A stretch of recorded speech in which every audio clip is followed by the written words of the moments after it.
justiciable comme un autre, sachant qu'il faut quand même voir qu'il y a quand même un principe fondamental. Bon, là on parle du parquetier, c'est quand même à part, mais pour fonder la question d'un juge, c'est l'indépendance de la magistrature. En plus, c'est le principe, et ça c'est un principe, et ça c'est un principe c'est un principe constitutionnel, c'est la séparation des pouvoirs législatifs, exécutifs et judiciaires. Certes. Voilà. Mais moi, en tant que citoyen, si j'ai envie de poursuivre. Ah bon, on peut porter plainte et puis après faut. Donc c'est la plainte. Le problème c'est que si je porte plainte, c'est le procureur qui instruit. Ah bon, à ce moment-là, à ce moment-là, on peut demander le dépayement. Oui, alors attention, alors ce que. Non, je ne reçois pas la plainte parce que ça me dérange. Non, à ce moment-là, bon, on verra cet après-midi tout ce qui concerne la procédure, parce que là, on en. Voilà. Alors, la qualification de l'infraction détermine la juridiction.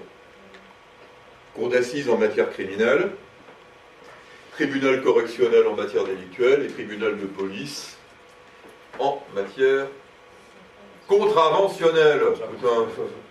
Excusez-moi. Là, je peux pas le laisser passer. Voilà.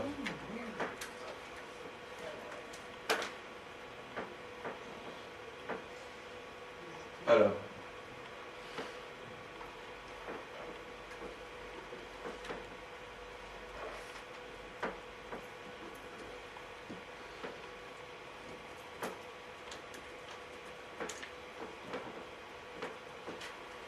Voilà, donc, bon, je vais donc ce qui fait que par une infraction, par la lecture d'un article prévoyant une infraction et forcément la peine qu'il y a derrière, on sait quelle juridiction est compétente.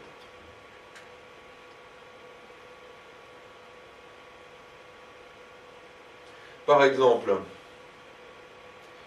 pour une infraction donc, prévoyant 8 ans d'emprisonnement, ça n'existe pas, mais bon, qu'est-ce que c'est? Donc c'est un Non, 8 ans, vous dites, c'est cour d'assises en matière criminelle. 8 ans d'emprisonnement? Non, tribunal correctionnel. Correctionnel, voilà. C'est ça. Voilà. En matière délictuelle. C'est une matière, voilà. C'est ça. En matière criminelle, c'est après les 10 ans. 15 ans de réclusion. Voilà. 15 ans de réclusion. C'est créé. Voilà. Alors, ce qui fait que quand on a, par exemple, une affaire où on sait, on connaît le motif de la poursuite, pour avoir fait ci, fait ça, fait prévu et réprimé par les articles, tant du code pénal, on sait si ça part en criminel, si ça part en correctionnel, en contraventionnel, bon, ça c'est...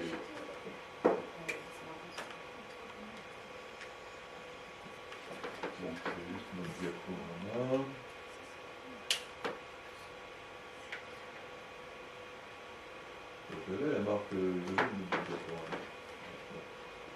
bon, on va faire comme ça. Non, attends. Ah, voilà, violence volontaire. Ouais, par exemple, là, ça c'est des exemples. Les circonstances aggravantes.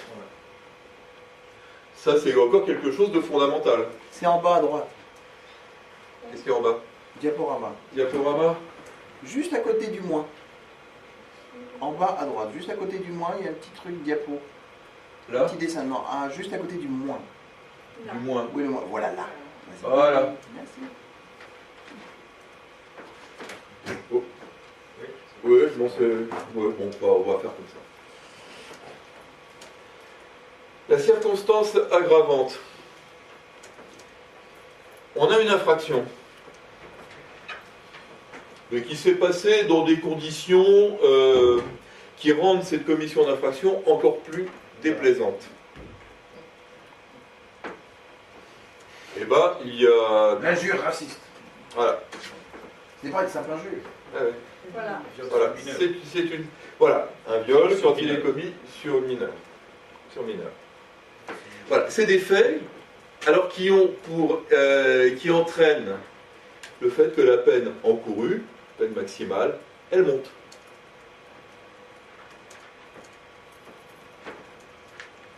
Et elles peuvent même monter, elles peuvent même changer la qualification de l'infraction, la faire passer dans la catégorie supérieure. Par exemple, les violences volontaires. Les violences volontaires sont, à la base, quand elles ont entraîné une incapacité de travail de 8 jours et moins,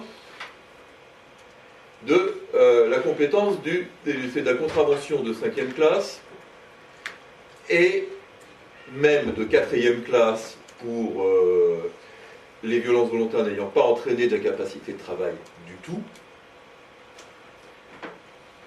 Mais il suffit d'une circonstance aggravante parmi celles des articles 222.12 pour plus de 8 jours et moins de 8 jours 222.13 pour que la peine encourue soit 3 ans d'emprisonnement et, si mes souvenirs sont bons, 45 000 € d'amende. Et ça passe à 5 ans avec 2 circonstances, 7 ans avec 3 circonstances et 10 ans s'il y en a 4. C'est-à-dire que ça peut monter vite. Une grosse baffe à son conjoint ou à son enfant. 5 et 100 € au commissariat. Hop, et on est dans le délictuel. C'est ça. Voilà. Alors il y a toute la question, tout le débat sur le droit de correction actuellement, sur le texte qui a d'ailleurs été abrogé par le il a été abrogé par le Conseil constitutionnel, hein, puisque c'était ce qu'on appelle un cavalier législatif. On avait mis un article sur une loi qui n'avait rien à voir. Voilà. Donc là, on passe du contraventionnel au délictuel. Par exemple, sur les violences ayant entraîné une incapacité ou une mutilation permanente. Là, c'est délictuel. C'est 10 ans. C'est le maximum du délictuel. Donc, c'est réclusion... 10 ans. On est à la limite. 10 ans. On est le maximum du délictuel. Voilà. 10 ans. À la limite. Ah, bah ça, c'est le... Écoute, hein, c'est le 222.9. Mais... il y a derrière une série de circonstances aggravantes qui le font passer à 15 ans. Dont mineur, dont préméditation, dont choses comme ça, voilà. Sarah ? Du coup, pour violence ayant entraîné une incapacité ou une mutilation permanente, ça va être une peine précise, mais par contre, si ça avait été violence volontaire ayant entraîné une incapacité ou une mutilation permanente, ça aurait été pire. Parce que on peut. Ah oui, bah ça, de toute façon, on est quand même au-dessus de la.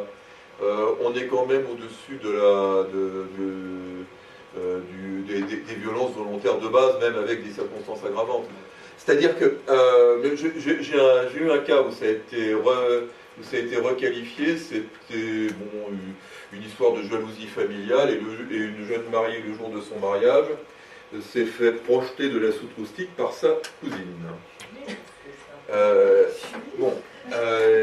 Et donc ce qui fait qu'elle l'avait croisée et puis elle l'avait projetée en l'air. Simplement, c'est qu'elle avait sa petite sœur de 5 ans. Et là, on avait les 4 circonstances aggravantes. Et alors, ils sont partis au criminel. Hein. Ils sont partis au criminel puisque incapacité, non, pas incapacité, mais la mutilation permanente. C'est un fait criminel. Mutilation permanente, parce que bon, il y a les brûlures. Hein. En gros, elle avait voilà, donc les choses, les conséquences des brûlures, et ça a été requalifié en violence avec 4 circonstances aggravantes, parce que les experts nous dit qu'il n'y avait pas de mutilation, tout était rattrapable. Donc, il y avait eu une mutilation, mais pas permanente. Voilà. Donc, en fait, ça a été requalifié. Bon, je suis resté à la moitié de la procédure. Ça a été requalifié. Voilà. Donc, Ces circonstances aggravantes, il faut surtout vérifier si elles y sont. S'ils sont et s'ils sont retenus. Ah ouais. Si elles sont retenues. Parce qu'ils sont souvent, Voilà. ils ne sont pas retenus. Ouais. C'est le problème et Alors. les revers de la loi. Oui, et là encore, sur la circonstance aggravante, on peut appliquer l'élément intentionnel aussi. Hein. Est-ce que la personne avait conscience que telle personne était, par exemple, pas totalement atteinte. Par exemple, sur une personne handicapée, il faut avoir conscience du handicap. Hein. Si c'est un handicap mental, mais qui lui permet de vivre tous les jours normalement, voilà. Donc c'est vrai, c'est des... La personne se tient debout, mais elle a un vrai souci avec sa colonne vertébrale, imaginons. Ou... Ah, donc si on voilà. Voilà, et... Pouh. Parce qu'on parle aussi de circonstances aggravantes lorsqu'une infraction a été commise par une personne dépositaire de Ah, mais bien sûr. Bien sûr. Mais il y a des infractions qui peuvent même, par exemple, par un fonctionnaire public, les faux en écriture publique, je crois que c'est du domaine de la cour d'assises. Hein, c'est pas voilà, donc D'où le procureur qui devrait peut-être aussi... voilà, donc voilà, voilà. Ah, mais à ce moment-là, il y a la procédure ensuite. Il faut faire une inscription de faux dans ces cas-là. Une inscription de faux en procédure publique qui est une procédure civile pour le coup. Hein, c'est pas une procédure pénale. Mais bon, il faut commencer par ça. Et attends, de ton auteur a posé une question avant que je souhaite relater parce que d'autres aussi actuels, c'est celui des injures au propos racial. Qu'est-ce qu'elle fait? Circonstances aggravantes. Si, circonstances aggravantes, mais s'ils sont émis avec l'intention de nuire et causer un préjudice moral ou psychologique à la victime qui les reçoit à ce moment-là et qui le but est de la déstabiliser, cette personne, cette victime, qu'est-ce qui nous fait la loi? Ah, alors ce n'est pas. Alors, je ne.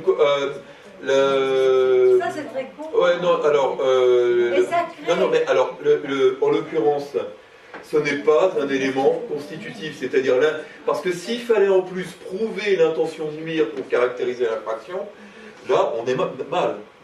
Voilà. Donc là, on ajoute une difficulté. Par contre, ce qu'elle dit, c'est Mais... qu'il peut avoir d'un côté la qualification pénale, où on a la nature raciale de l'injure, bien caractérisée, non, c'est la loi. circonstances aggravantes. Mais il peut y avoir aussi un dol spécial. C'est ça. Oui, on reprend mon terme de tout à l'heure, c'est-à-dire le mais fait bon, que, Voilà. en plus, il y a la volonté vraiment de nuire, Voilà. Oui, mais à ce moment-là, en blessant la personne dans son cœur. à ce moment-là, ça se traduira par des dommages intérêts.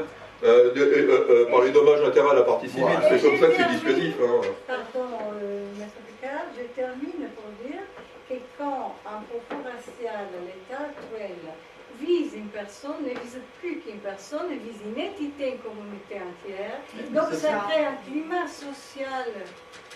Oui, non, mais là, Et là, tout ça, c'est aggravant. C'est oui, aggravant. non, mais en l'occurrence, dans le truc, dans le violence de créer climat social, c'est voilà, on aborde la question du type de préjudice, la question du type de préjudice, on se complique inutilement pour la qualification de l'infraction. Ce qu'il faut, non, ce qu'il faut, quand on est parquetier, quand on est partie civile, il faut avant tout aller dans le simple pour qualifier l'infraction. On dit, il a dit par exemple ça, je sais pas ça, on devrait faire ça, ou etc. L'infraction est constituée.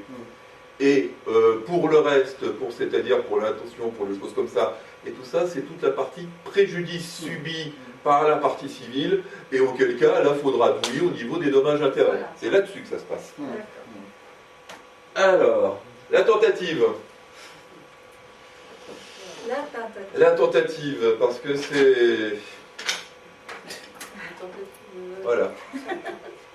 Là, c'est plus une tentative. 4 fois tentative. Là, c'est plus une tentative, là, c'est... Ah bon, c'est... Ah oui. Non, tentative, c'est quand même... Ouais, non, là, on est au cumul d'infractions, là. C'est multidélinquant, c'est la fin. Voilà. Donc, voilà. La tentative, on a essayé, ça n'a pas abouti. Ça n'a pas abouti, alors ce qui est fondamental, en raison de la circonstance indépendante de la volonté de l'auteur. Hein. Si finalement, bon, il y va, puis il arrête, non je veux pas, c'est un commencement d'exécution. Après, on verra si on peut le qualifier en fonction du texte, mais on n'est plus dans la tentative. Oui, parce que c'est lui qui a décidé d'aller jusque-là. Ouais. Voilà, alors, commencement d'exécution, et n'a été suspendu ou manqué son effet qu'en raison de circonstances indépendantes de la volonté de l'auteur. Voilà, donc c'est... Il voulait, mais c'est... Voilà, et ça c'est pas fait. Ça c'est pas fait. Quand ça veut pas, ça veut pas, voilà. Ça veut pas. Voilà. Quand ça veut pas, ça veut pas, en gros. Hein. Il a tiré sur quelqu'un, il a manqué. Voilà, il a manqué, il a eu un arbre, bon voilà. Vraiment, celui-là. Voilà, voilà, voilà. Alors voilà, 121.4, et ça c'est important, auteur de l'infraction, la personne qui commet les faits incriminés, bon, c'est ok, on est d'accord, c'est l'auteur, tente de commettre un crime ou, dans les cas prévus par la loi, un délit. Alors, déduction, la tentative de crime est toujours punie avec les mêmes peines encourues, en matière criminelle. Donc, quand il y a eu tentative, c'est important de voir la qualification de l'infraction. Dans les cas prévus par la loi en matière délictuelle, et ça, c'est-à-dire que si ce n'est pas prévu en matière délictuelle, la tentative n'est pas punissable.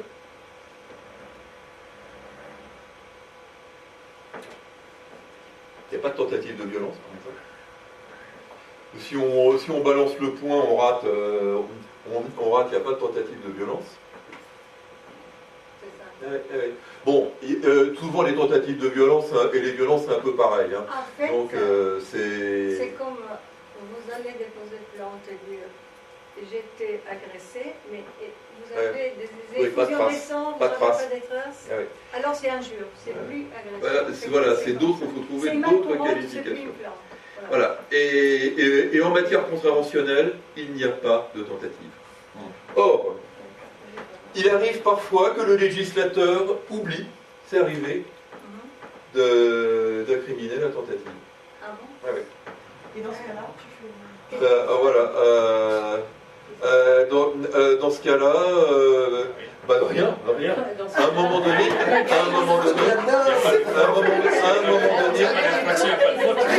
n'y avait pas. Il faut peut-être aller voir sur le civil à ce moment-là. J'ai une question. Ça va. Si je fais ça, je peux être... Non, tentative de violence. Tentative de violence. Si, Et ça n'est pas... Ah oui, c'est vrai. Tu sais qu'il vient de le faire deux fois. Ou alors il y a la menace de violence à ce moment-là. Il y a la menace de violence, mais qui est une Et contravention. si je dis ça, oh non, je t'ai pas enjoué.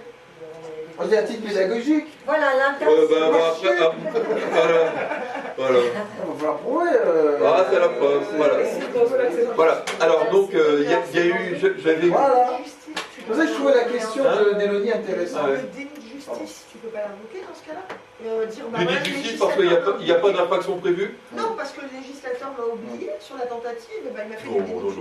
Déni de justice, c'est quand un juge ne juge pas quelque chose dont il est saisi. Hein, ça, c'est... Non. Petite parenthèse, la remarque d'Élodie tout à l'heure sur l'influence de l'environnement. C'est-à-dire, je crois pouvoir dire que il est intéressant sur le principe en criminologie que toutes les déstabilisations ou troubles à l'ordre public puissent être prises en considération par le législateur et notamment en qualification pénale. Il me semble que les atteintes effectivement d'une personne dans l'environnement, effectivement au bout d'un moment, le trafic de drogue, les regroupements de personnes au bas des immeubles, les insultes permanentes contre la police, les médecins, les pompiers qui viennent, etc., impliquent réellement un trouble à l'ordre public alors un trouble à l'ordre public qui devrait être mieux qualifié, je dirais, au plan sociologique, de l'atteinte sociologique, et me semble être moins en prise en considération que les atteintes individuelles, physiques évidemment. Alors, les atteintes, comme on dit, à la société, à ce moment-là, que peut-on qualifier, par exemple, de mode de réparation vis-à-vis de la société? Non. C'est la peine. C'est la peine, c'est en quelque... Et l'amende, et l'amende si on veut. S'il y a un préjudice, s'il y a un préjudice de la société qu'on peut essayer d'évaluer pécuniairement, c'est payé par l'amende. C'est ce qu'on paye à l'agent judiciaire, c'est ce qu'on paye au trésor public. Bien que si on est avec un regroupement de jeunes au bas d'un immeuble, on peut y avoir un syndic qui se manifeste, qui peut à ce moment-là, interpeller. ouais, à ce moment-là, il y a mais le syndic représente le syndicat de copropriété qui peut se constituer partie civile. Le regroupement étant... Et si on a des voisins qui sont importunés, qui visent à sortir la ils peuvent se sécurité, constituer partie civile. en association également. Donc tout ça, voilà, il y a des réalités, des possibilités en tout cas, qui sont à mon avis peu ou pas exploitées. Voilà. Ça, c'était une très bonne... Allez, maintenant, on est dans le cœur du réacteur du point de vue criminologique. Les exonérations de la responsabilité pénale. Quelqu'un ne pourra pas être condamné. Bon, et c'est de L122 à 122.8. Les autres, bon, c'est... les autres existent, mais c'est vraiment celles-là les principales.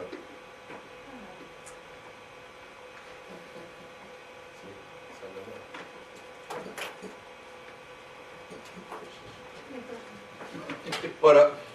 Alors autrement dit, quelqu'un est totalement aux fraises, il n'est pas responsable pénalement, on ne peut pas le condamner. Quelqu'un qui est partiellement dans le gaz, au moment du passage à l'acte, il peut être condamné, mais moins. Alors en général, l'altération du discernement, en matière particulière devant des jurés, ça joue pas vraiment. Ça joue pas vraiment. On a tendance à dire, oui, il est quand même un peu parti, ce garçon-là, on va le garder plus longtemps encore. C'est film. Voilà, le garçon là, c'est le film. Voilà. Voilà, c'est l'article 122.1. Bon, par exemple, j'étais passionnément amoureux. Alors, j'ai un trouble psychique. Amoureux, c'est un trouble psychique. Je ne suis pas m'empêcher de l'embrasser, cette dame-là. Non? Ça marche pas. Ma foi, expertise. Passion et aveugle. Alors pour embrasser, mais c'est plus pour les agressions sexuelles à ce moment-là. Ouais. Mais bon, pour Voilà, juste embrasser un petit bisou. Voilà. N'importe quoi pour un bisou. Moi j'étais passionné. Voilà. Donc ça, on serait peut-être dans le harcèlement plus qu'autre chose. Dans les définitions du harcèlement. Harcèlement, ça. Ouais, peut-être, il faudra à vérifier sur le texte. 222, 33, quelque chose. Voilà, 233 et quelque chose, parce que il y a 4 subdivisions. En fait, c'est mis. Voilà. Donc, qui peut le déterminer? Le partiellement langage. À qui on fait appel pour déterminer si quelqu'un expert psychiatre qui sont commis? Expert judiciaire. Oui, expert judiciaire, totalement.